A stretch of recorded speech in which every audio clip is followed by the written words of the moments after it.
Assalamu alaikum, I'm Aisha and you're watching Samaa News. Here are today's headlines.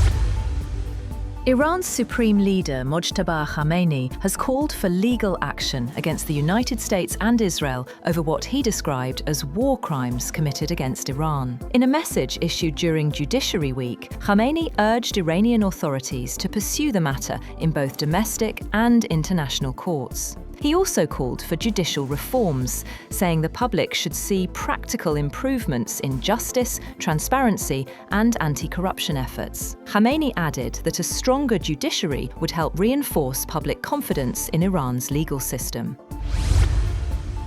Iran's Foreign Minister Abbas Araghchi has said that any foreign interference in the Strait of Hormuz would delay efforts to fully reopen the strategic waterway. Speaking in Baghdad, he insisted that the process is solely Iran's responsibility under its memorandum of understanding with the United States. He also called for a new regional security framework without outside powers. He made it clear that ending the war in Lebanon and securing Israel's withdrawal remain key responsibilities under the US-Iran memorandum.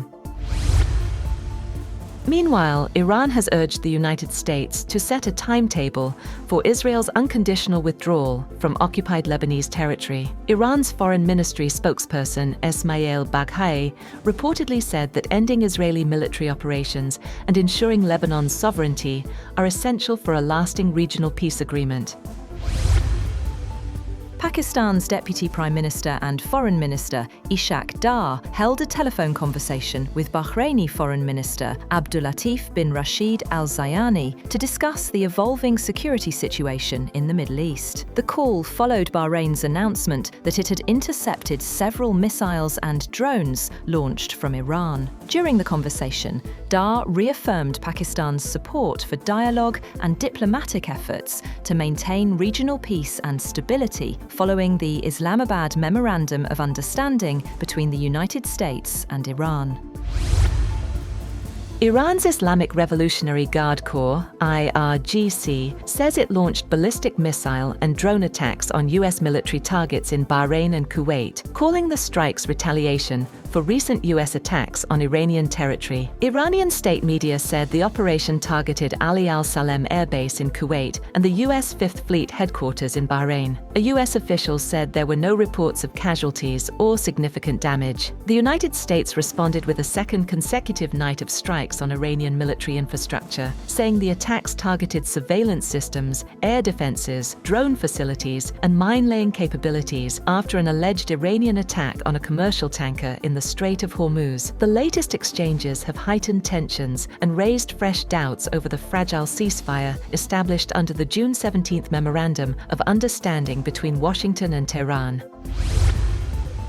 US Ambassador to the UN Mike Waltz has said that Washington will continue targeting Iran's military infrastructure if Tehran threatens shipping in the Strait of Hormuz. Talking to a news channel, Waltz said President Donald Trump remains open to diplomacy, but warned that the president's patience isn't going to last forever. A 5.5 magnitude earthquake has struck China's Sichuan province, triggering a level 3 emergency response. Strong tremors were felt across several cities, but authorities say no casualties or major damage have been reported so far. The death toll from twin earthquakes that struck Venezuela's northern coast has risen to 1,430, with more than 51,000 people still missing as rescue teams race to find survivors. Authorities have restricted access to the disaster zone in La Guaira, saying traffic was hampering emergency operations. More than 3,300 people have been injured, while only 243 survivors have been pulled from the rubble so far. The UN estimates the quakes caused up to $8.7 billion in damage and could affect nearly 6.8 million people. Rescue officials warn hopes of finding more survivors are fading as the critical 72-hour window comes to an end.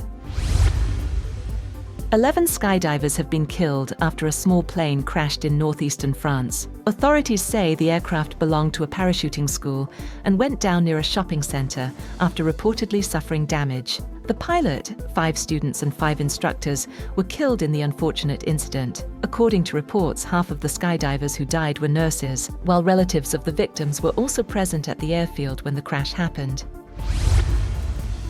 A record-breaking heatwave continues to grip Europe, with temperatures expected to reach 40 degrees Celsius in several regions as extreme weather spreads across the continent. French health authorities say the heatwave has already caused around 1,000 excess deaths, with most victims reported to be elderly. Officials have warned the death toll is likely to rise as more data becomes available from hospitals, care facilities, and private homes. Authorities across Europe are urging residents to take precautions as heat alerts remain in effect.